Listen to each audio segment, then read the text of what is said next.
Mainit. Nagsusumigaw sa init ang munting katawan ni Liam habang mahimbing itong natutulog sa kanyang mga braso. Idinikit ni Althea ang likod ng kanyang palad sa noo ng anak. Parang may nagbabagang apoy sa loob nito. Napapikit siya ng mariin. Ang pamilyar na kaba ay muling gumapang sa kanyang dibdib, malamig at mabigat. Binuksan niya ang kanyang pitaka na nasa ibabaw ng maliit na mesa. 3 kulubot na 20 pesos at ilang barya. Iyon na lang. Iyon na lang ang natitira sa huling sahod niya mula sa pagiging serbidora sa isang maliit na karinderya sa Batangas. Kulang pa para sa isang buong araw na pagkain, paano pa kaya ang pambili ng gamot? Kailangan daw po siyang makonfine kung hindi pa bumaba ang lagnat niya sa loob ng 2 araw. Ma'am Dea, umalinggaw sa isip niya ang sinabi ng doktor sa health center kanina. 2 araw. Isang butil ng luha ang pumatak mula sa kanyang mga mata, tumama sa kumot na bumabalot kay Liam. Agad niya itong pinunasan, ayaw niyang makita ng anak ang kanyang kahinaan paggising nito. 3 taon. 3 taon na silang dalawa lang ang magkasama, 3 taon na siyang tumatakbo, nagtatago, at nagsisikap na mabuhay para sa nag-iisa niyang anghel. Pero ngayon, parang sasabog ang dibdib niya sa takot. Pakiramdam niya ay nabigo siya. Kinuha niya ang kanyang luma at basag na cellphone. May isang mensahe doon mula sa isang recruitment agency na inaplayan niya online ilang linggo na ang nakakaraan, isang desperadong hakbang na halos kinalimutan na niya. Executive Secretary to the De La Vega Corporation. Urgent hiring. High compensation package. De La Vega Corporation. Makati. Napalunok si Dea. Makati. Ang lugar na isinumpa niyang hindi na niya babalikan. Ang lugar kung saan gumuho ang mundo niya. Ngunit ang mga salitang high compensation package ay tila kumikinang sa dilim, isang pangako ng kaligtasan para kay Liam. Huminga siya ng malalim, pinipiga ang natitirang lakas ng loob sa kanyang puso. Para kay Liam. Kakayanin ko ang lahat para sa kanya. Ang gusali ng De La Vega Corporation ay isang halimaw na gawa sa salamin at bakal, tumutusok sa kalangitan ng Makati na parabang pag-aari nito ang bawat ulap. Pakiramdam ni Thea ay liliit siya hanggang sa maging isang tuldok na lamang habang nakatayo sa harap nito. Nanginginig ang kanyang mga tuhod habang pumapasok siya sa malamig at malawak na lobby. Ang suot niyang bestida, ang nag-iisang disenteng damit na natira sa kanya, ay tila isang basahan kumpara sa mga eleganteng kasuotan ng mga taong naglalakad sa paligid. Bawat isa sa kanila ay may tiwala sa sarili, bawat hakbang ay may layunin. Samantalang siya, narito, dala-dala ang isang puso na puno ng takot at isang nakaraan na gusto niyang ibaon sa limot. Linda Alde Reyes? This way po. Hinihintay na po kayo ni Sir Miguel. Ang boses ng babae mula sa EE ay magalang, ngunit sa pandinig ni Thea ay parang isang hatol. Sumunod siya, ang bawat hakbang sa makintab na sahig ay parang isang hakbang palapit sa isang bangin. Ang opisina ng CEO ay nasa pinakatuktok na palapag. Ang katahimikan sa loob ng pribadong elevator ay nakakabingi. Pagbukas ng pinto, isang malawak na espasyo ang bumungad sa kanya. Ang isang buong pader ay salamin na nagpapakita ng tanawin ng buong syudad. At doon, sa likod ng isang malaking mesa na gawa sa itim na kahoy, ay may isang anino. Isang lalaki. Nakatalikod dito sa kanya, nakatingin sa labas ng bintana. Ang tindig pa lamang nito ay nagpapahiwatig ng kapangyarihan. Sir Miguel, narito na po si Reyes para sa final interview, sabi ng EA manager. Hindi lumingon ang lalaki. Nanatili itong nakatingin sa labas. You may leave us, isang boses ang nagsalita. Malamig. Pamilyar. Isang kuryente ng takot ang dumaloy sa buong katawan ni Thea. Hindi. Hindi maaari. Narinig niya ang pagsara ng pinto, naiwan silang dalawa sa nakakabinging katahimikan. Pinagpapawisan ang kanyang mga palad. Gusto niyang tumakbo, gusto niyang magtago, ngunit ang mga paa niya ay tila napako sa sahig. Dahan-dahang umikot ang swivel chair. At doon, tumigil ang paghinga ni Thea. Ang mga matang iyon. Ang matangos na ilong. Ang perpektong hubog ng panga. Ang mga labing iyon na minsan nang. Isinara niya ang kanyang mga mata, isang mabilis na imahe ng isang madilim na silid, malakas na buhos ng ulan, at ang pakiramdam ng kawalan ng pag-asa ang sumalakay sa kanyang isipan. Hindi. Pakiusap, hindi. Take a seat, Reyes, sabi ng lalaki. Ang boses niya ay walang emosyon, kasing lamig ng hangin mula sa aircon. Pinilit ni Thea na imulat ang kanyang mga mata at maglakad papunta sa upuan sa harap ng mesa. Naupo siya, nakayuko, hindi magawang salubungin ang mga mata nito. Nakatingin lang siya sa resume niya na nasa ibabaw ng mesa, ang pangalan niyang Althea Reyes ay tila nanunukso. Katahimikan. Ang tanging maririnig ay ang tibok ng kanyang puso na kumakarera sa loob ng kanyang dibdib. Bakit? Sa dinami-rami ng kumpanya, bakit dito pa? Althea Reyes. Narinig niya ang pagrusto ng papel. At pagkatapos nagsalita ito muli. Ang boses niya ay mababa, sinadya, at puno ng isang bagay na hindi niya matukoy. Isang bagay na nagpatindig ng lahat ng balahibo sa kanyang batok. Tinitigan siya nito, ang mga mata ay nanunuot, tila ba binabasa ang bawat takot sa kanyang kaluluwa. Saan na nga ba tayo nagkita? Nakita ni Miguel de la Vega ang takot. Para itong isang basag na salamin sa mga mata ng babaeng nasa harap niya. Sa isang iglap, nawala ang lahat ng kunwaring katatagan nito. Ang mga balikat nito ay bahagyang nangayayamot, ang mga labi ay naghiwalay na tila may gustong sabihin, ngunit walang tinig na lumalabas, at ang mga kamay nito sa ibabaw ng kandungan ay mahigpit na magkakakuyom.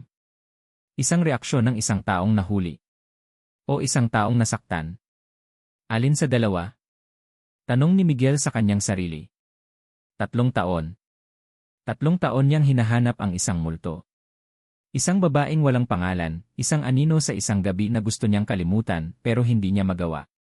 At ngayon, heto ang isang Althea Reyes na may parehong mga matang puno ng panginilabot na natatandaan niya sa gitna ng kanyang kalituhan noon. Hindi niya sinagot ang sarili niyang tanong. Hinayaan niya lang itong nakabitin sa hangin, isang sandata na unti-unting tumutusok sa depensa ng babae. Nagkakamali po yata kayo, sir, sa wakas ay sabi ni Althea, ang boses ay nanginginig. Hindi pa po tayo nagkita. Isang kasinungalingan. Alam ni Miguel. Ramdam niya sa paraan ng pag-iwas nito ng tingin, sa paraan ng pamumutla ng mukha nito. Sumandal siya sa kanyang upuan, ang mga mata ay hindi inaalis sa babae. Talaga ba? May pamilyar sa'yo, na Reyes. Sigurado ka bang hindi tayo nagkakilala sa isang event? Isang party, marahil. Inaatake niya ito. Sinusubukan ang bawat siwang sa kanyang pagkukunwari. Umiling si Althea, ang buhok ay tumabing sa kanyang mukha. Hindi po ako palalabas, sir. Naglakad ang mga daliri ni Miguel sa ibabaw ng kanyang mesa, isang marahan at ritmikong tunog na tanging ingay sa pagitan nila. Sa isip niya, bumalik siya sa gabing iyon. Hindi ito isang magandang alaala. Ito'y isang bangungot. Ang huli niyang natatandaan ay ang pag-inom ng isang basong whiskey sa isang bar kasama ang ilang kliyente. Pagkatapos noon, pira-piraso na lang ang lahat. Ang pakiramdam na hinihila. Ang sakit ng ulo na parang binibiyak ang kanyang bungo. Ang amoy ng isang murang pabango. At isang boses isang babaeng umiiyak ng mahina sa dilim. Nagising siyang mag-isa sa isang hindi pamilyar na silid ng hotel. Ang kanyang damit ay gusot, ang kanyang ulo ay masakit, at may isang pakiramdam ng matinding pagkakasala at pagkalito na bumalot sa kanya. Hindi ito isang gabi ng pagsasaya. Ito ay isang patibong. Isang setup na sumira sa isang multimilyong pisong deal at nagdulot ng malaking lamat sa relasyon niya sa kanyang ama. Mula noon, nag-iisang layunin na lang niya ang malaman kung sino. Sino ang nagplano nito? At sino ang babaeng ginamit nila para isagawa ito? Tinitigan niya muli si Althea. Payak. Simple. May bakas ng pagod at hirap sa kanyang mukha. Hindi siya mukhang isang babaeng kayang magplano ng ganoong klaseng paninira. Biktima o kasabwat? Ito ang tanong na bumabagabag sa kanya sa loob ng 3 taon. Ang babae sa harap niya ngayon ang pinakamalapit na sagot na dumating sa kanya. Isang posibleng susi sa kandado na matagal nang nakasara. Sa likod ng kanyang upuan, sa isang pader na natatakpan ng isang modernong painting, ay may nakatagong isang malaking corkboard. Puno iyon ng mga nota, mga litrato ng mga posibleng suspect, mga pangalan ng kumpanyang katunggali, at isang malaking larawan ng facade ng Crimson Hotel, ang lugar ng krimen. Sa gitna ng lahat ng iyon ay isang piraso ng papel na may 2 salitang nakasulat sa malalaking letra. Sino siya? Tumunog ang kanyang cellphone, isang pribadong numero. Nakita niya ang pangalan ng private investigator na binabayaran niya buwan-buwan para lang bigyan siya ng parehong sagot. May bago ba? Tanong ni Miguel, hindi inaalis ang tingin kay Althea na ngayon ay halatang hindi na mapakali sa kanyang upuan. Wala pa rin, sir, sagot ng boses sa kabilang linya. Malinis ang records ng hotel. Walang footage na nakuha. Walang may nakakilala sa babae. Para siyang multo. Isang multo na nagkakahalaga sa akin ng malaki, malamig na tugon ni Miguel. 3 taon na, Castillo. 3 taon na akong nagbabayad sa'yo para sa wala. Sir, mahirap talaga. Ang nag-set up sa inyo, profesional. Hindi na sumagot si Miguel. Pinatay niya ang tawag at ibinaba ang telepono sa mesa nang may kaunting diin, sapat lang para magulat si Althea. Profesional. Pero ang babaeng ito, hindi mukhang profesional. Mukha siyang desperado. Ang desperasyon ay isang kahinaan. At alam ni Miguel kung paano gamitin ang kahinaan ng isang tao. Kung biktima siya, kailangan niyang malaman ang buong kwento. Kung kasabwat siya, lalong kailangan niyang malaman kung sino ang nag-uutos sa kanya. Sa parehong sitwasyon, kailangan niya si Althea Reyes. Hindi niya ito pwedeng pakawalan. Hindi pagkatapos ng 3 taong paghihintay. Kung hahayaan niyang umalis ang babaeng ito ngayon, baka hindi na niya ito makita pang muli.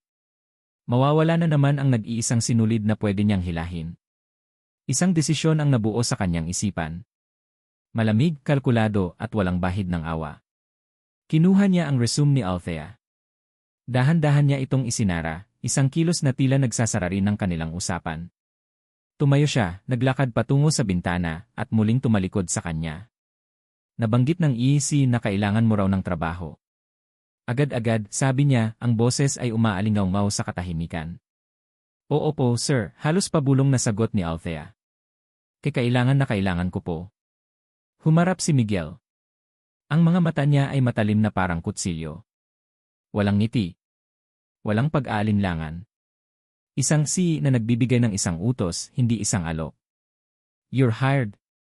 Nakita niya ang pagkabigla sa mukha ni Althea, na mabilis na napalitan ng kaunting pag-asa, ngunit agad ding bumalik sa pagkalito. Itinuro niya ang pinto. Magsimula ka bukas. Ang unang araw ni Althea, Dea Reyes sa De La Vega Corporation, ay nagsimula sa isang kasinungalingan. Okay lang po ako, sir, sabi niya kay Miguel De La Vega kahapon, habang ang totoo ay gusto nang bumigay ng kanyang mga tuhod. Ngayon, habang papasok siya muli sa dambuhalang gusali, dala-dala niya ang isa pang kasinungalingan, ang pagpapanggap na normal ang lahat. Na isa lang siyang ordinaryong empleyado na nasasabik sa kanyang bagong trabaho, at hindi isang bilanggo na bumabalik sa sarili niyang kulungan. Ang sweldo niya para sa unang 2 linggo ay ibinigay na sa kanya kahapon bilang cash advance, isang key company policy daw para sa mga nangangailangan. Agad niyang ipinambili ng gamot at gatas si Liam. Ang kapirasong ginhawa na idinulot ng perang iyon ay mabilis na napalitan ng bigat sa kanyang dibdib. Bawat piso ay isang tanikala na lalong nagtatali sa kanya sa lugar na ito, sa lalaking ito. Good morning, Thea. Welcome, bati sa kanya ni Emma Karen, ang head ng EAC, na may isang pilit na ngiti. Ipapakita ko sa iyo ang magiging desk mo. It's just outside the CEO's office. You have to be accessible to him at all times. Laging malapit sa kanya. Parang isang sumpa. Ang kanyang mesa ay gawa sa salamin, elegante at minimalist. Masyadong malinis. Masyadong bago. Parang hindi siya nababagay doon. Mula sa kanyang upuan, kitang-kita niya ang malaking pinto na gawa sa kahoy papunta sa opisina ni Miguel. Ang pinto ng lungga ng leon. Bago pa man siya makaupo ng maayos, bumukas ang pinto. Lumabas si Miguel, suot ang isang itim na suit na tila mas nagpatingkad sa kanyang otoridad. Hindi man lang siya nito tinapunan ng tingin. Karen, iwan mo na kami, utos niya, ang boses ay kasing lamig ng umaga. Mabilis na tumalima ang EA manager. Naiwan silang dalawa ni Thea sa isang pasilyo na puno ng katahimikan. Naglakad si Miguel papunta sa mesa niya. Inilapag nito ang isang napakakapal na stack ng mga folder. Ang tunog ng paglapag nito ay umalingaw-ngaw sa buong palapag. Iyan ang mga archived financial reports ng kumpanya for the past 3 years, sabi ni Miguel, sa wakas ay tinitingnan na siya, ngunit ang mga mata nito ay walang emosyon. I want you to organize and cross-reference every file. Bawat transaksyon, bawat kliyente, bawat resibo. Gusto kong makita ang isang summary bago matapos ang araw. Napatulala si Thea sa bundok ng mga papel. 3 taon? Impossible. Aabutin ito ng 1 linggo kung hindi man 1 buwan. Ito ay isang pagsubok. Isang parusa. Pero, sir, may problema ka ba sa unang utos ko, na Reyes, putol nito sa kanya, may bahid ng panunuya sa kanyang boses. Mabilis siyang umiling, yumuko, at hinila ang unang folder. O wala po, sir. Sisimulan ko na po. Narinig niya ang pag-alis nito, at sa wakas ay nakahinga siya ng maluwag. O iyon ang akala niya. Ang bawat pahina na binubuklat niya ay isang paalala. Year 2021. Year 2022. Year 2023. Ang mga taon na wala siya. Ang mga taon na ginugol niya sa pagtatago sa Batangas, habang ang mundo ng lalaking ito ay patuloy na umiikot. Kinahapunan, sabay silang pumasok sa elevator pababa. Wala itong imik. Nakatayo lang ito sa tabi niya, amoy na amoy niya ang mamahaling pabango nito, isang halimuyak na pamilyar at nakakatakot. Ang refleksyon nila sa makintab na pinto ng elevator ay nagpapakita ng isang malaking agwat, isang makapangyarihang at isang abang sekretarya na mukhang naliligaw. Gusto niyang maging invisible. Gusto niyang matunaw.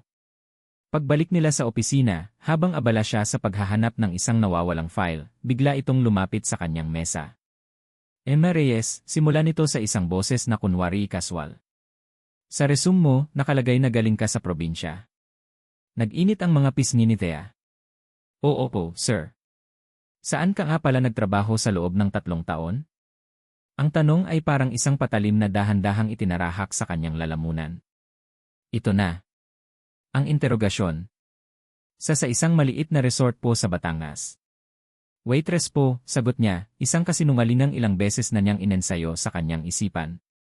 Tumango si Miguel pero ang mga mata nito ay nagsasabing hindi ito naniniwala. I see. Mukhang malayo ang narating mo.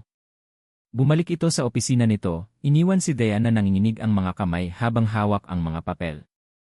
Ilang sandali pa, habang nag-isa siya, tumunog ang kanyang cellphone.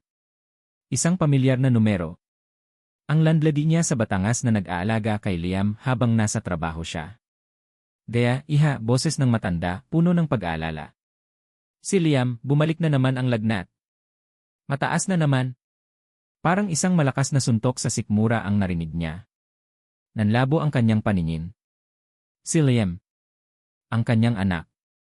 Ang dahilan kung bakit siya naririto. Napatayo siya, ang isip ay blanko. Kailangan niyang umuwi. Kailangan niyang makita ang anak niya. Ngunit paano? Paano siya magpapaalam sa halimaw sa kabilang pinto? Sa unang araw niya, ang pagpipilian ay parang lason, ang trabaho niya o ang anak niya. Hindi niya na napigilan. Tumakbo siya, hindi papunta sa pinto ng opisina ni Miguel, kundi papunta sa pinakamalapit na taguan. Ang supply room. Ang bodega. Ibinagsak niya ang sarili sa sahig, sa likod ng mga kahon ng bond paper. Doon, sa dilim at alikabok, sa wakas ay bumuhos ang kanyang mga luha. Humagulgol siya ng walang tunog, ang katawan ay niyayanig ng takot at pag-aalala. Takot para kay Liam. Galit sa kanyang sarili. Pagkasuklam sa sitwasyon kung nasaan siya.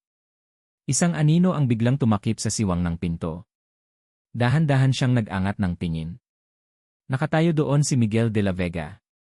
Ang mukha niya ay walang mababakas na awa o simpatsya. Nakatingin lang ito sa kanya na parabang isa siyang nakakadiring insekto na naligaw sa kanyang malinis na opisina. Tinitigan siya nito sa gitna ng kanyang paghihinagpis. Malamig. Malayo.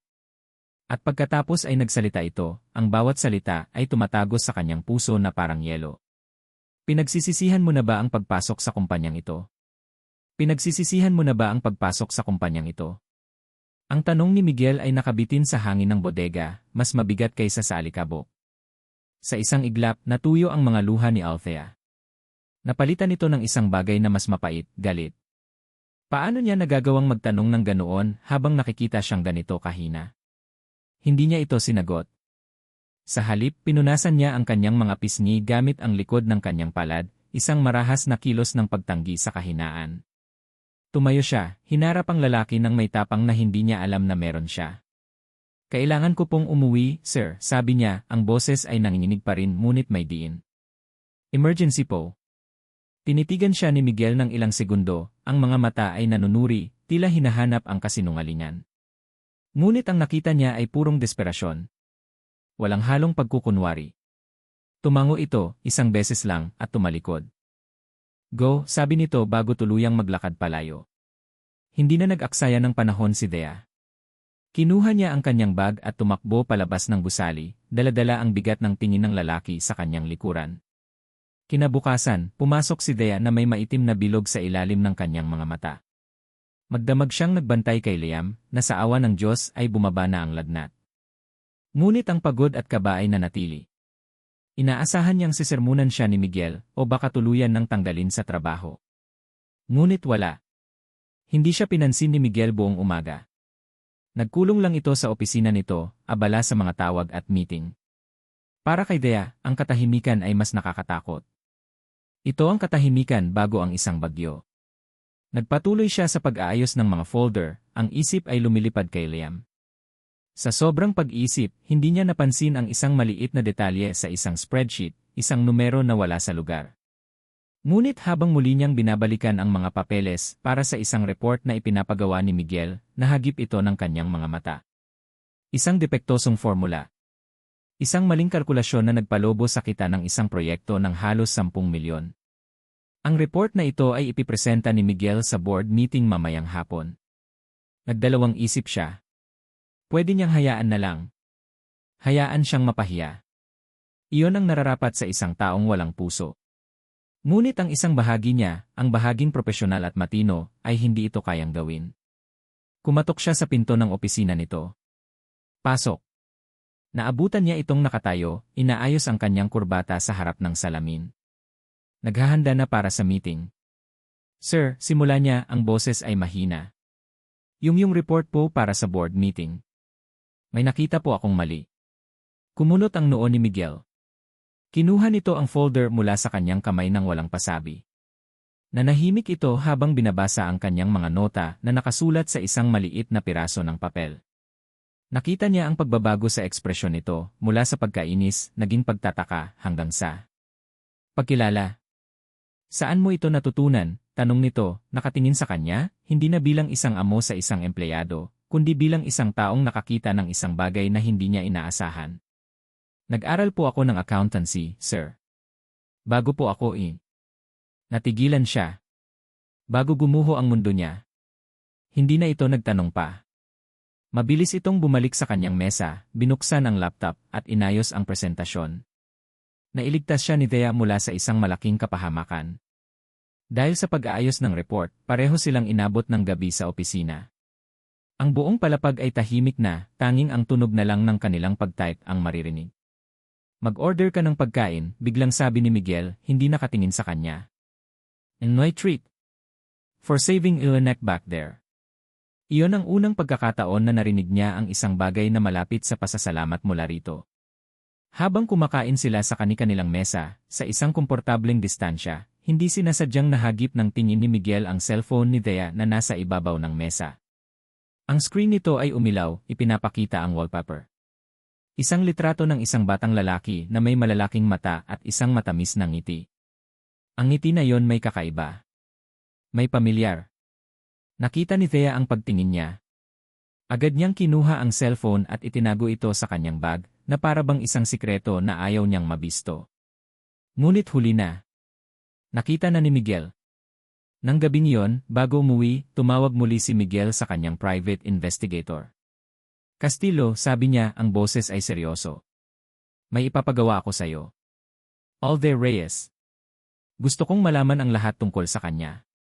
Saan siya nakatira, sino ang mga kasama niya, at lalo na alamin mo kung mayroon siyang anumang koneksyon, o kung tumanggap siya ng anumang malaking halaga ng pera 3 taon na ang nakakaraan. Pagkatapos ng tawag, sumandal siya sa kanyang upuan, ang isip ay gulong-gulo. Ang babaeng umiiyak sa bodega. Ang matalinong babaeng nakakita ng isang maliit na depekto sa isang komplikadong report. Ang ina na may anak na kamukha-kamukha niya. Hindi. Impossible. Nag-inat siya at aksidenteng natabig ang isang tasa ng kape na nasa gilid ng kanyang mesa. Tumapon ito, dumaloy sa kanyang mamahaling pantalon at sa sahig. Ay! Mula sa labas, narinig ni Thea ang ingay. Pumasok siya at nakita ang gulo. Walang pag-aalinlangan, kumuha siya ng tissue at lumapit dito. Sir, ako na po, sabi niya at nagsimulang punasan ang natapong kape sa sahig. No, it's fine, I can. Hindi na niya natapos ang sasabihin. Sa pag-abot ni Thea sa isang piraso ng basang papel malapit sa sapatos ni Miguel, nagtama ang kanilang mga kamay. Isang iglap. Isang kislap ng kuryente. Pareho silang natigilan. Ang pakiramdam na yon. Ang init. Ang lambot ng balat nito sa balat niya. Pamilyar. Nakakatakot sa pagiging pamilyar. Mabilis na binawi ni Thea ang kanyang kamay na parabang napaso. Nag-angat siya ng tingin at sinalubong niya ang mga mata ni Miguel. Sa unang pagkakataon, ang nakita niya roon ay hindi galit o hinala. Ito ay pagkalito. Parehong-pareho ng pagkalito na nararamdaman niya ngayon. Ang kuryenteng dumaloy sa pagitan nila ni Miguel ay hindi pa man nawawala sa sistema ni Althea nang tumunog muli ang kanyang cellphone. Ang landlady niya. Si Liam. Kinukumbulsyon. Parang isang bombang sumabog sa kanyang pandinig ang mga salitang iyon.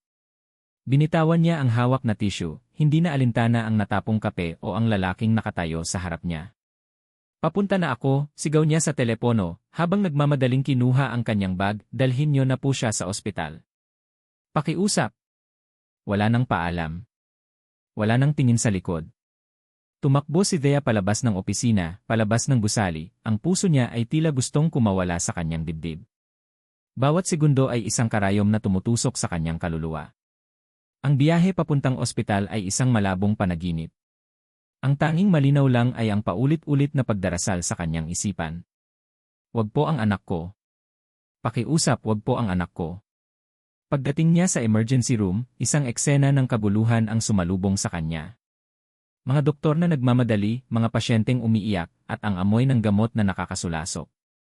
Nakita niya ang kanyang landlady sa isang sulok, umiiyak.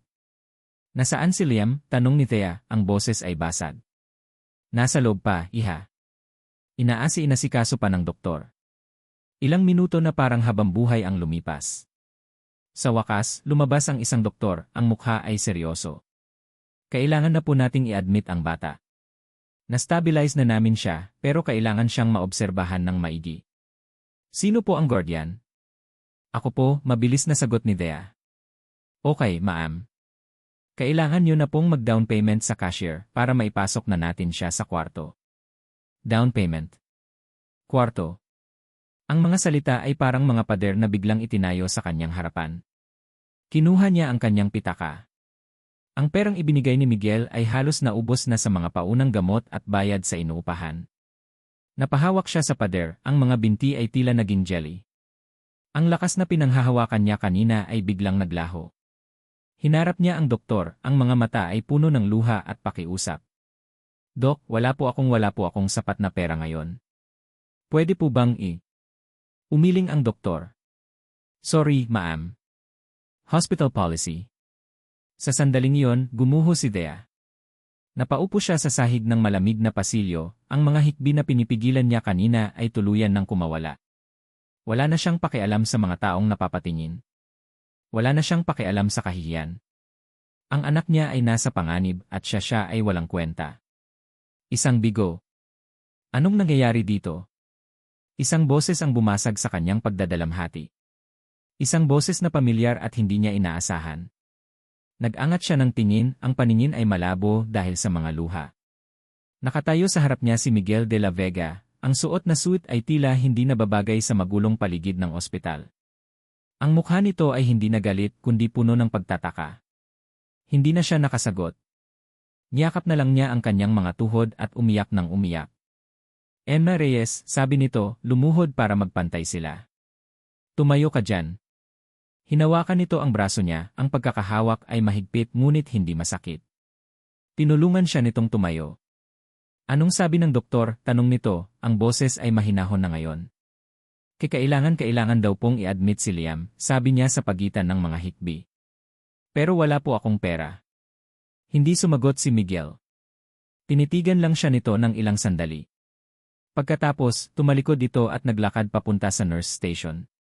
Narinig niya ang boses nito, hindi na mahinahon, kundi puno ng otoridad at utos. Ihanda niyo ang pinakamagandang private room na meron kayo. I-admit niyo ang batang si Liam Reyes. Ako ang bahala sa lahat ng bayarin. Ang mga nurse ay natarantang kumilos. Si Thea ay naiwang nakatulala, hindi makapaniwala sa nangyayari. Ilang minuto lang, inilipat na si Liam sa isang malinis at tahimik na pribadong kwarto. Mahimbing na itong natutulog, ang lagnat ay bumaba na. Nakatayo si Miguel sa may bintana, tahimik na nakatingin sa labas. Si Thea naman ay nakaupo sa tabi ng kama, hawak ang maliit na kamay ng kanyang anak. Salamat, basag na sabi ni Thea. Hindi ko alam kung paano kita mababayaran. Hindi ito lumingon. Huwag mo nang isipin yon. Bakit ka narito, hindi niya napigilang itanong. Humarap ito sa kanya. May kamag-anak akong nakakonfine din dito. Nakita kitang tumatakbo palabas ng opisina kanina. Sinundan kita. Sinundan siya. Ang mga salitang iyon ay dapat na nakakatakot, ngunit sa sandaling ito, ang dala nito ay isang kakaibang pakiramdam ng kaligtasan. Sa gitna ng kanyang pinakamasamang gabi, may isang taong sumunod para tiyaking maayos siya. Ang lalaking kinatatakutan niya. Katahimikan muli. Ngunit hindi na ito ang nakakabinging katahimikan kanina sa opisina. Ito ay isang katahimikang puno ng mga hindi masabing salita. Pinagmamasdan niya si Miguel na ngayon ay nakatingin sa natutulog na si Liam. Ang matalim na ekspresyon sa mukha nito ay bahagyang lumambot. Ang na walang puso ay naglaho, napalitan ng isang lalaking nag-aalala. Sa unang pagkakataon mula nang magkita silang muli, nakita niya ang anino ng lalaking nakilala niya sa isang madilim na gabi, hindi yon. Nakita niya ang isang bahagi nito na hindi niya pa nakikita kailanman. Ang totoong siya, marahil. Isang saglit na kilig, isang mainit na kuryente, ang gumapang sa kanyang puso. Isang mapanganib na pakiramdam. Bestie! Isang masayang boses ang biglang bumasag sa kanilang sandali. Parang binuhusan ng malamig na tubig si Thea. Napalingon siya sa pinto. Nakatayo doon si Beatrice Gonzalez. Ang kanyang dating matalik na kaibigan. Ang babaeng itinuring niyang kapatid. Ang babaeng huli niyang nakausap bago mangyari ang gabing sumira sa kanyang buhay. Suot ni Bea ang isang eleganteng bestida, dala ang isang basket ng mga prutas, at may isang ngiti sa kanyang labi na kasing tamis ng lason. Bea, halos pabulong na sabi ni Thea. Paano? Paano siya nahanap ni Bea dito? Nakita ko ang post ng landlady mo sa Facebook, nagtatanong kung saang ospital dinala si Liam, masayang paliwanag ni Bea, lumalapit sa kanya at niyakap siya ng mahigpit. Diyos ko, so sorry ngayon lang ako nakadalaw. Kamusta ka na? 3 taon, Thea. 3 taon kitang hinanap. Si Thea ay nanatiling hindi gumagalaw sa yakap nito, ang isip ay blanko. Ang pagkagulat sa biglaang pagsulpot ni Bea ay napakalaki, tinabunan nito ang lahat ng iba pang emosyon. Bumitaw si Bea sa yakap at ang mga mata nito ay napunta kay Miguel, na tahimik na nakatayo sa isang sulok, nagmamasid. Ang ngiti ni Bea ay lalong lumawak, isang ngiti na may halong pagkagulat at tagumpay. Oh my God, sabi ni Bea, tila isang aktres sa isang dula. Sir Miguel de la Vega. Anong ginagawa niyo dito? Bago pa man makasagot si Miguel o si Thea, muling nagsalita si Bea, ang mga mata ay nagpapalipat-lipat sa kanilang dalawa, na para bang kinokonekta ang mga tuldok.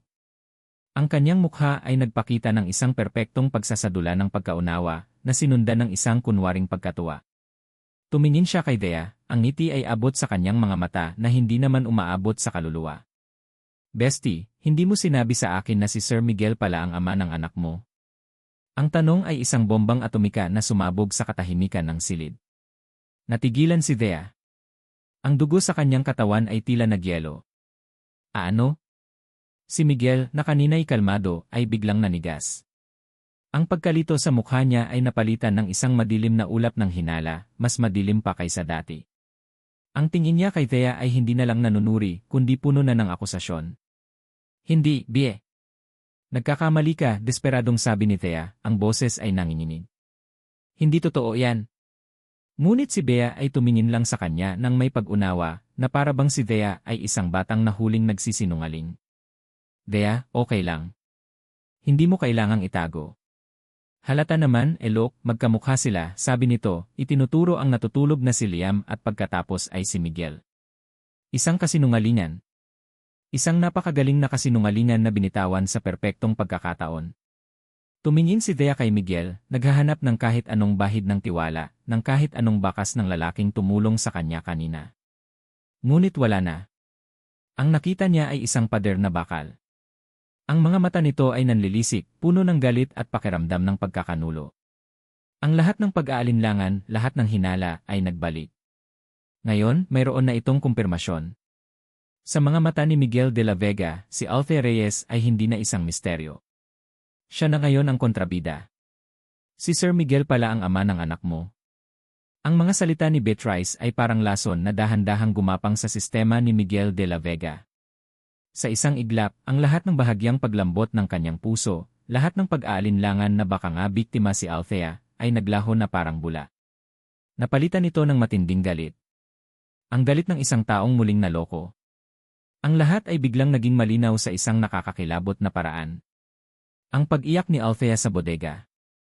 Ang kanyang biglaang pagpapakitang gilas sa trabaho. Ang kanyang presensya sa ospital. Hindi ito serye ng mga nagkataon. Isa itong plano. Isang napakagaling na dula, at si Althea Reyes ang bida, ang huwad na biktima. Ang babaeng umiiyak sa harap niya ngayon, na desperadong itinatanggi ang lahat, ay hindi na ang babaeng kinaawaan niya kanina. Siya na ngayon ang babaeng nag-set up sa kanya 3 taon na ang nakakaraan. Ang babaeng nagdala sa kanya ng isang anak bilang kanyang alas. Umalis ka na, Ina Gonzales, malamig na sabi ni Miguel, hindi inaalis ang tingin kay Thea. Kami na ang bahala rito. Si Beatrice ay nagpakita ng kunwaring pag-aalala. Ay, pasensya na, sir. May nasabi ba akong mali? Sorry. I said, leave, ulit ni Miguel, ang boses ay may diin na nagpatigil kay Beatrice.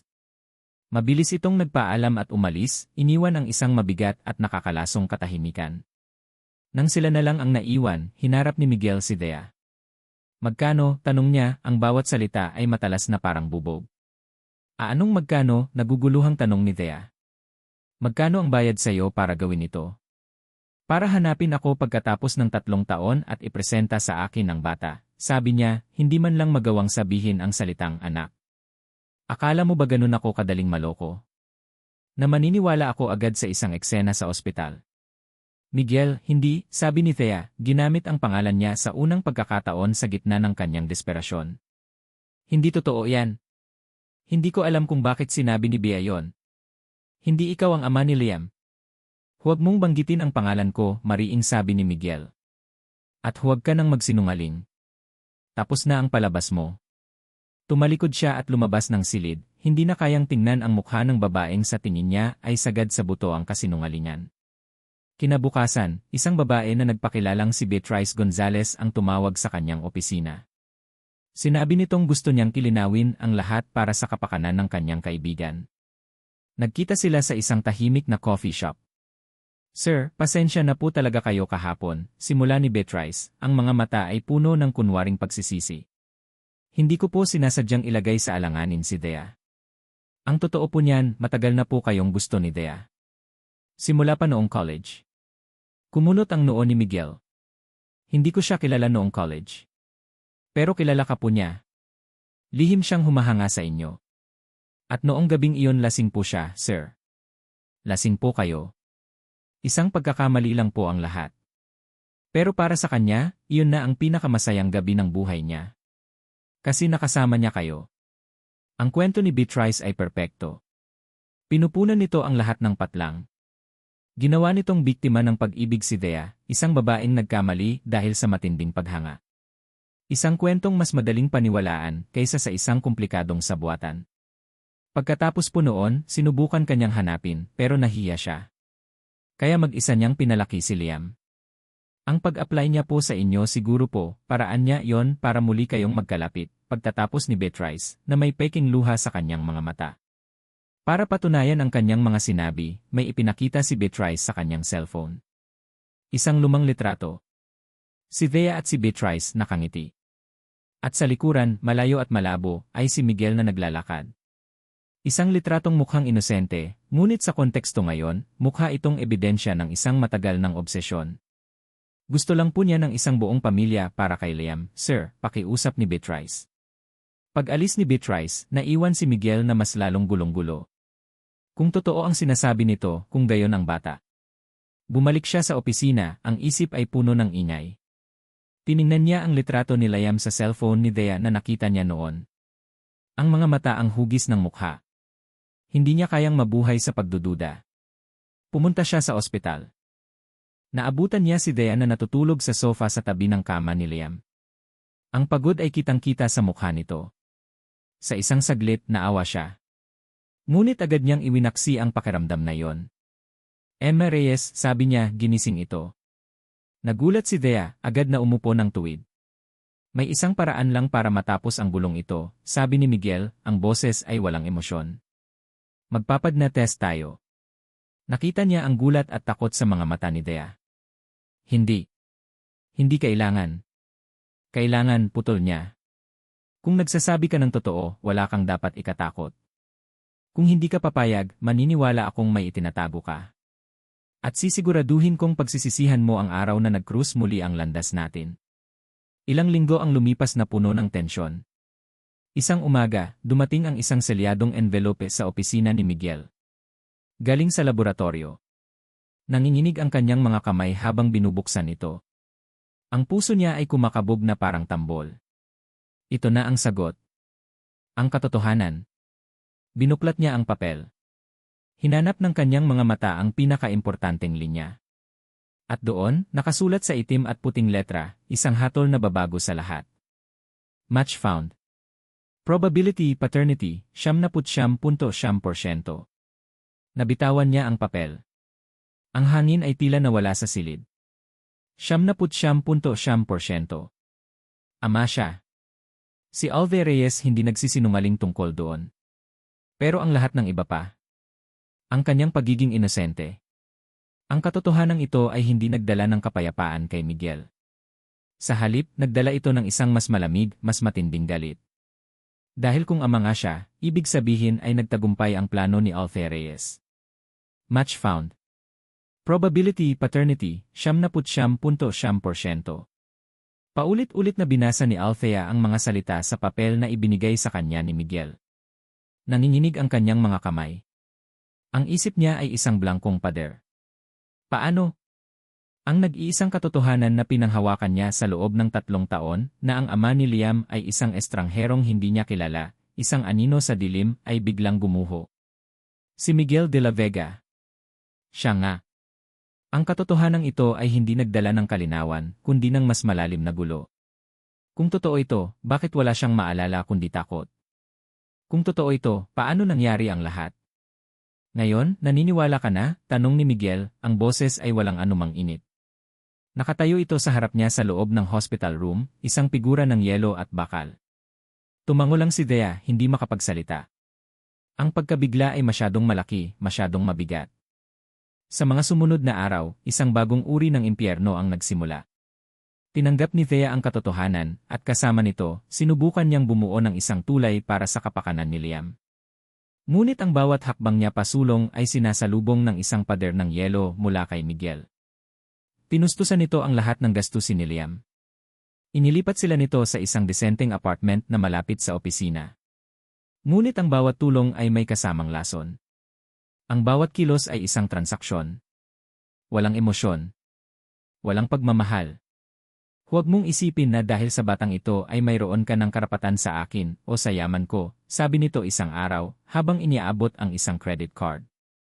Ito ay para sa mga pangangailangan ni Liam. Bawat sentimo ay dapat may resibo. Pakiramdam ni Thea ay isa siyang empleyado sa sarili niyang buhay, isang kasambahay na binabayaran para alagaan ang anak ng kanyang amo. Ang lalaking minsan niyang nakita na may bahid ng pag-aalala ay tuluyan ng naglaho, napalitan ng isang mapanghusgang na tinitingnan siya na parang isang masamang puhunan. Sa gitna ng lahat ng ito, si Beatrice ang naging anino niya. Lagi itong nariyan, nag-aalok ng tulong, nagbibigay ng payo. Bestie, pasensya ka na sa kanya, ha? Ganyan lang talaga siya.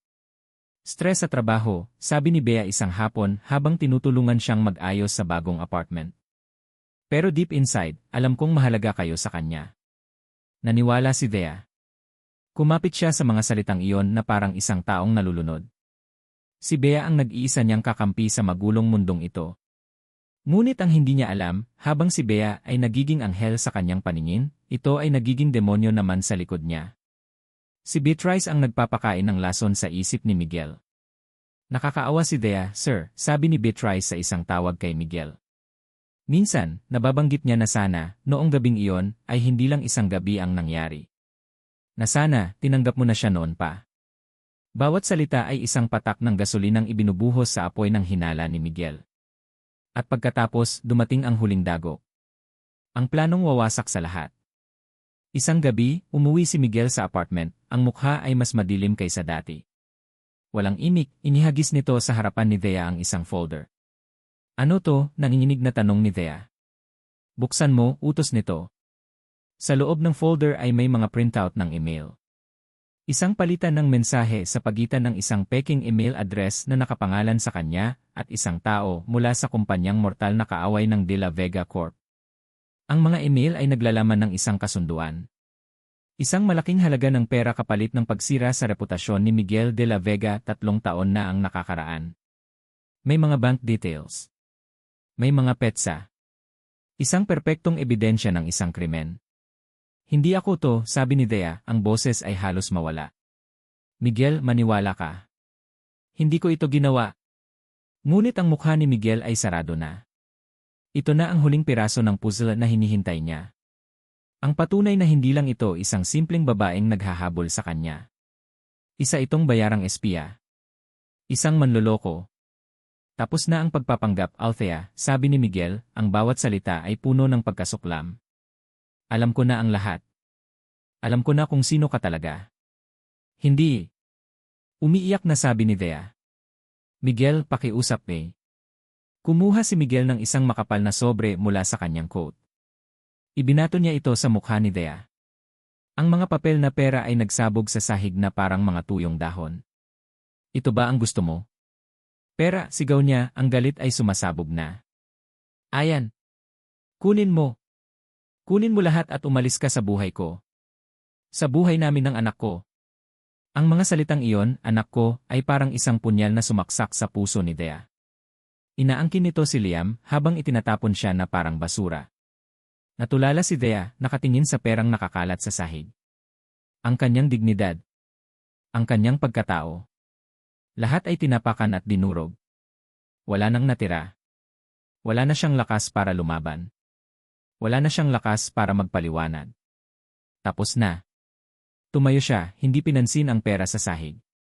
Naglakad siya papunta sa kwarto ni Liam, binuhat ang natutulog na anak, at kinuha ang isang maliit na bag na naglalaman ng ilang damit. Pagdaan niya sa sala, hindi siya tiningnan ni Miguel. Naglakad siya palabas ng pinto, palabas ng gusali, at palabas sa buhay ng lalaking unti-unti na niyang minamahal. Habang naglalakad siya sa madilim na kalye, walang patutunguhan, ang cellphone niya ay umilaw. Isang mensahe mula sa numerong hindi niya kilala. Binuksan niya ito. Sorry, bestie. Ganito talaga ang laro. Nang sumara ang pinto, isang nakakabinging katahimikan ang bumalot sa maluwag na apartment. Nakatayo si Miguel de la Vega sa gitna ng sala, napapalibutan ng perang nakakalat sa sahig. Inaasahan niyang makakaramdam siya ng tagumpay. Ng ginhawa. Ng kapayapaan na sa wakas, natapos na ang lahat. Ngunit wala. Ang naramdaman niya ay isang malaking espasyo sa kanyang dibdib. Isang nakakabinging kawalan. Tiningnan niya ang direksyon kung saan umalis si Althea. Ang anino nito ay tila nanatili sa may pintuan. Ang imahe ng mukha nitong basag sa sakit, ng mga mata nitong puno ng kawalan ng pag-asa, ay nakatatak sa kanyang isipan. Hindi ako to, Miguel, maniwala ka. Umiling siya, pilit na iwinawaksi ang mga salitang iyon. Isa siyang sinungaling. Isa siyang manloloko. Iyon ang sinasabi ng ebidensya. Ngunit bakit parang may mali? Bakit ang pakiramdam niya ay siya ang kontrabida? Sa sumunod na 2 araw, sinubukan niyang bumalik sa dati. Nagkulong siya sa trabaho. Sinubukan niyang maging ama kay Liam, na dinala niya sa kanyang mansyon. Ngunit ang bata ay laging umiiyak, laging hinahanap ang kanyang ina. At si Miguel, ang makapangyarihang na kayang kontrolin ang isang buong korporasyon, ay hindi alam kung paano patahanin ang isang 3 taong gulang na bata. Gusto ko si Mama, iyak ni Liam isang gabi. Uwi na tayo kay Mama. Ang mga salitang iyon ay parang mga karayom sa puso ni Miguel. Sa sobrang pagkabigo, bumalik siya sa apartment para kunin ang natitirang mga gamit ni Liam, umaasang may makikita siyang pamilyar na laruan na makakapagpatahan dito. Habang hinahalungkat niya ang maliit na aparador ni Thea, nahulog ang isang manipis at lumang notebook. Isang diary. Nag-alinlangan siya. Ito ay isang paglabag sa privacy. Ngunit may isang puwersang nagtulak sa kanya na buksan ito. Ang unang pahina ay may petsang 3 taon na ang nakakaraan, ilang linggo matapos ang gabi sa Crimson Hotel. Ang sulat kamay ni Thea ay magulo, may mga bakas ng tuyong luha sa papel. Hindi ko alam kung paano sisimulan. Ang alam ko lang, wasak ako. Ninakaw sa akin ang lahat. Ang katawan ko. Ang tiwala ko. Ang pangarap ko. Ang sabi ni Bea, aksidente lang. Lasing daw ako. Pero bakit ang naaalala ko ay takot? Bakit ang naaalala ko ay ang pagpupumiglas ko? At sino siya? Ang lalaking nasa dilim. Hindi ko na yata kayang magtiwala kahit kanino. Napahinto sa pagbabasa si Miguel. Ang bawat salita ay isang suntok sa kanyang sikmura. Ipinagpatuloy niya ang pagbabasa. Ang diary ay puno ng mga liham ni Thea para sa kanyang hindi pa isinisilang na anak. Mga liham ng pag-asa, ng takot, at ng walang katapusang pagmamahal. Anak, patawarin mo si Mama, ha? Hindi ko maibibigay sa iyo ang buong pamilya na nararapat sa iyo. Pero pangako, gagawin ko ang lahat para sa iyo. Ikaw ang naging ilaw ko sa gitna ng kadiliman. Ikaw ang dahilan kung bakit ako lumalaban. Walang anumang nabanggit tungkol sa pera. Walang anumang nabanggit tungkol sa paghihiganti o plano.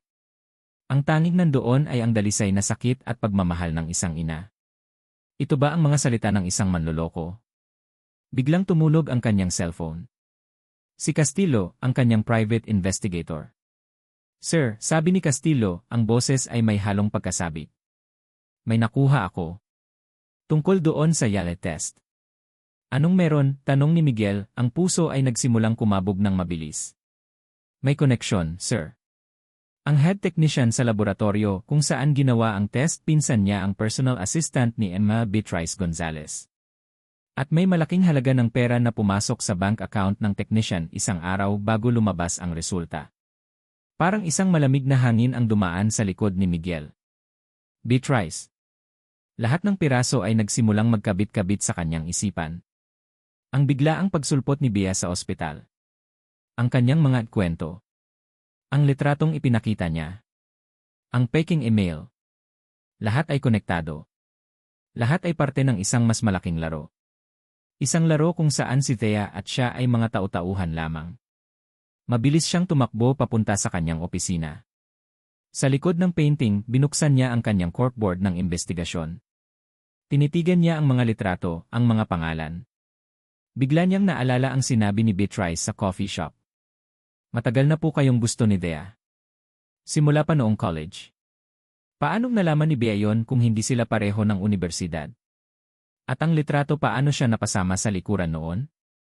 Minadali niyang buksan ang luma niyang mga album ng pamilya, mga album na matagal nang hindi tinitingnan. Mga litrato ng mga family gathering, mga Pasko, mga kaarawan. At doon, sa isang litrato na kuha sa isang Christmas party maraming taon na ang nakalipas, nakita niya ito. Isang batang babae na nakatayo sa isang sulok, nakatingin sa kanya. Ang mga mata nito ay hindi mata ng isang batang masaya. Ito ay mga matang puno ng inggit. Ng galit. Ang batang babae ay may pamilyar na mukha. Sa ilalim ng litrato ay may caption, The De La Vegas, Main Branch and Secondary Branch. Ang batang babae ay si Beatrice Gonzalez. Anak ng kanyang tiyuhin na pinalayas ng kanyang ama sa kumpanya dahil sa isang alitan sa negosyo. Isang malayong kamag-anak na halos kinalimutan na niya. Nanlamig ang buong katawan ni Miguel. Napasandal siya sa pader, hawak ang litrato. Ang babaeng nagpakilalang matalik na kaibigan ni Thea. Ang babaeng nagmanyobra ng lahat. Ay isang De La Vega. At mayroon itong dahilan para kamuhian silang dalawa. Si Dea na marahil ay kinainggitan nito. At siya, na simbolo ng lahat ng bagay na ipinagkait sa pamilya nito. Nabitawan niya ang litrato. Paano, bulong niya sa sarili, ang boses ay puno ng pangingilabot. Winasak niya ang buhay ng isang inosenteng babae. Itinaboy niya ang ina ng kanyang anak. Dahil nagpauto siya sa isang demonyong nag-aanyong anghel. Ang amoy ng alat mula sa dagat at ang tunog ng mga alon na humahampas sa dalampasigan ang sumalubong kay Miguel pagbaba niya ng kotse. Pagkatapos ng 2 araw na walang tulog na paghahanap, sa tulong ng kanyang investigador, natuntun niya kung saan nagtago si Dea, sa isang maliit at lumang bahay na inuupahan sa isang tahimik na bayan sa Batangas, ang mismong lugar na una niyang pinagtaguan. Nakita niya ito sa may dalampasigan. Nakaupo sa buhangin, yakap-yakap si Liam habang pinapanood nila ang papalubog na araw. Kahit sa malayo, kitang-kita ni Miguel ang pagod at lungkot sa postura ni Dea. Ang puso niya ay parang pinipiga. Dahan-dahan siyang lumapit, ang bawat hakbang sa buhanginan ay parang 1 milya ang bigat. Naramdaman ni Thea ang kanyang presensya. Lumingon ito at ang mga mata nito ay agad na napuno ng takot at pagtataboy. Mabilis nitong itinayo si Liam at niyakap, na para bang poprotektahan ito mula sa isang halimaw. Anong ginagawa mo dito? Tanong ni Thea, ang boses ay malamig at matigas. Wala na ang babaeng umiiyak. Ang kaharap niya ngayon ay isang inang leon na handang pumatay para sa kanyang anak. Dea, mag-usap tayo, pakiusap ni Miguel, itinaas ang mga kamay para ipakita na wala siyang masamang intensyon. Pakiusap. Wala na tayong dapat pag-usapan, sagot ni Dea, tumalikod at nagsimulang maglakad palayo. May nalaman ako, habol ni Miguel. Tungkol kay Beatrice. Natigilan sa paglalakad si Dea. Ang ELA test peke iyon. Si Beatrice ang nagbayad sa laboratorio, sabi ni Miguel, ang boses ay puno ng pagsisisi. Ang mga email gawa-gawa lang niya. Dea, niloko niya tayong dalawa. Dahan-dahang humarap si Dea, ang mukha ay puno ng pagkalito. Ano-anong sinasabi mo? Pinsan ko siya, Dea. Isang malayong kamag-anak na may matinding galit sa pamilya ko. At sayo. Inggit na inggit siya sayo. At ginamit ka niya para sirain ako. Inilabas ni Miguel ang diary ni Thea mula sa kanyang bulsa. Nabasa ko to, lahat ng isinulat mo. Patawarin mo ako, Thea. Naging isa akong bulag na tanga. Patawarin mo ako sa lahat ng sakit na idinulot ko sayo. Lumuhod si Miguel sa buhangin, sa harap ni Thea at Liam. Ang makapangyarihang si, nakaluhod, nagmamakaawa. Patawarin mo ako. Nakatitig lang si Thea, hindi makapaniwala sa nakikita at naririnig. Ang katotohanan ay napakasakit, napakakomplikado, na hindi niya alam kung paano ito tatanggapin. Bravo! Bravo! Anong klaseng teleserye ito? Isang pamilyar na boses ang pumalakpak mula sa likuran. Doon, nakatayo si Beatrice, nakasuot ng puting bestida na sumasayaw sa hangin, mukhang isang anghel ng kamatayan. Ang ngiti sa kanyang mga labi ay hindi na matamis. Ito ay puno ng lason. Ang galing naman. Akala ko, ako lang ang magaling na aktres dito. Mukhang may talent ka rin pala, pinsan, sabi ni Bea, ang huling salita ay puno ng pagkasuklam. Bea, ano to? Nanginginig na tanong ni Thea. Totoo ba ang lahat ng sinabi niya? Tumawa si Beatrice, isang tawang nakakakilabot. Naman. Bawat detalye. Hindi ba't ang galing ko? Ako ang sumulat. Ako ang direktor. At kayong dalawa kayo ang mga kawawa kong bida. Bakit? Tanong ni Thea, ang mga luha ay nagsisimula ng mamuo sa kanyang mga mata. Akala ko ba magkaibigan tayo? Akala ko ba mahal mo ako? Mahal? Muling tumawa si Bea. Naiinggit ako sa iyo, Thea. Simula pa lang. Ang dali mong makuha ang lahat. Atensyon, mga kaibigan, paghanga. Samantalang ako, laging nasa anino lang. Kahit ang lalaking gusto ko, tiningnan ka rin. Tumingin siya kay Miguel ng may puot. At ikaw? Kayo ng pamilya mo. Inagaw niyo ang dapat ay sa amin. Ang yaman. Ang pangalan. Itinapon niyo kami na parang basura. Naglakad siya palapit, ang mukha ay nag-iba na, puno ng kabaliwan. Kaya gumawa ako ng plano. Isang plano para makuha ang lahat. Sisirain ko ang pangalan mo, turo niya kay Miguel. At dudurugin ko ang puso mo, turo niya kay Dea. At pagkatapos, kapag wasak na kayong dalawa, ako ang pupulot sa mga piraso. Ako ang magiging Heiress de la Vega. Sa akin mapupunta ang lahat. Baliw ka na, sabi ni Miguel, tumatayo, inilalagay ang sarili sa pagitan ni Bea at ni Dea. Baliw na ako. Baliw sa galit, sigaw ni Beatrice. Sa isang mabilis na kilos, may dinukot siya mula sa kanyang likuran. Isang maliit at makintab na letter opener na ninakaw niya mula sa mesa ni Miguel. Itinutok niya ito kay Dea. At sisiguraduhin kong hindi ka na magiging masaya kahit kailan. Sumugod si Beatrice. Ang lahat ay nangyari ng napakabilis. Sigaw ni Miguel. Itinulak niya si Dea palayo. Hinarap niya si Beatrice. Naramdaman niya ang isang matalim na sakit sa kanyang braso habang sinasalad niya ang saksak. Napasigaw si Dea.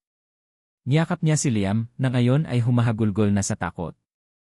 Sa gitna ng kaguluhan, dumating ang mga pulis na tinawagan na pala ni Miguel bago pa man siya pumunta doon. Tinutukan ng baril si Beatrice. Nabitawan niya ang letter opener. Ang kanyang mukha ay puno ng pagkagulat at pagkatalo. Habang pinupusasan siya ng mga pulis, ang mga mata niya ay nakatitig pa rin kay Dea, puno ng isang pangako ng walang hanggang pagkamuhi. Natapos na ang laro. At walang nanalo. Tanging mga sugatan at wasak na puso ang naiwan sa dalampasigan. Ang istasyon ng pulis ay amoy lumang papel at mapait na kape. Nakaupo si Althea sa isang bench, yakap pa rin si Liam na sa wakas ay nakatulog na dahil sa pagod. Katabi niya si Miguel, ang braso nito ay may benda na, isang paalala ng karahasang katatapos lang mangyari. Sa isang bintanang may rehas, nakita niyang inilalabas si Beatrice. Napahinto ito nang makita sila. Sa isang saglit, nawala ang kabaliwan sa mga mata nito, napalitan ng isang bagay na mas malungkot, isang itsura ng isang taong talunan, isang taong nawala ng lahat dahil sa sarili niyang lason.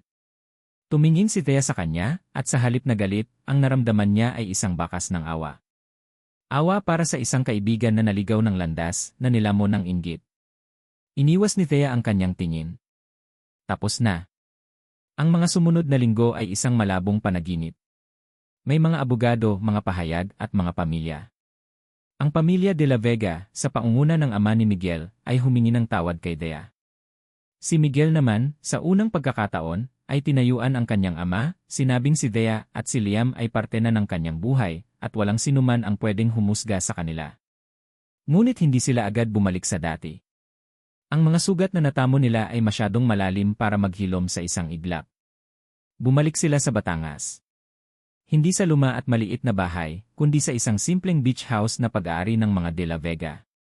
Doon, sa harap ng dagat, sinubukan nilang buuin muli ang kanilang mga sarili. Hindi minadali ni Miguel ang mga bagay. Alam niyang nasira niya ang tiwala ni Dea. Kaya sa halip ng mga salita, ipinakita niya ang kanyang pagsisisi sa gawa. Siya ang naghahanda ng almusal tuwing umaga. Siya ang nagpapatulog kay Liam sa gabi, kinakantahan ito ng mga awiting hindi niya alam na kaya niyang kantahin. Ikinuwento niya kay Thea ang tungkol sa kanyang pagkabata, sa kanyang mga pangarap, sa kanyang mga takot. Binuksan niya ang kanyang puso, ipinakita ang kanyang mga kahinaan, isang bagay na hindi pa niya nagagawa sa buong buhay niya. Si Thea naman, dahan-dahan, ay natutong magtiwala muli. Nakikita niya ang pagbabago kay Miguel. Nakikita niya ang effort. Nakikita niya ang isang lalaking nasaktan din, isang lalaking biktima rin ng isang malupit na laro. Isang hapon, habang naglalakad sila sa dalampasigan, ang kanilang mga kamay ay hindi sinasadyang nagdikit. Ngunit ngayon wala nang takot. Wala nang pag-aalinlangan. Tanging init na lang. Huminto si Miguel at humarap kay Dea. Hinawakan niya ang mga kamay nito. Dea, simula niya, ang boses ay seryoso ngunit puno ng lambing. Alam kong wala akong karapatang humingi ng kahit ano sa'yo. Pero gusto kong malaman mo na sa bawat araw na kasama kita, mas lalo kong natututunan kung paano magmahal ng tama. Dea, mahal kita. Ang mga salitang iyon, na minsan ay pinangarap lang niyang marinig, ay sa wakas ay totoo na. Tumingin si Dea sa mga mata ni Miguel at nakita niya ang kanyang sarili, hindi na bilang isang biktima, kundi bilang isang babaeng buo. Isang babaeng natagpuan ang lakas mula sa kanyang mga sugat. Ngumiti siya, isang tunay na ngiti. Mahal din kita, Miguel. Ilang buwan ang lumipas. Isang linggo ng umaga. Ang sikat ng araw ay dahan-dahang pumapasok sa bintana ng kanilang bahay sa Makati, hindi na ang malamig na apartment, kundi isang tahanang puno ng init at tawanan. Mula sa kusina, natanaw ni Thea si Miguel at si Liam sa hardin. Naghahabulan sila, tumatawa.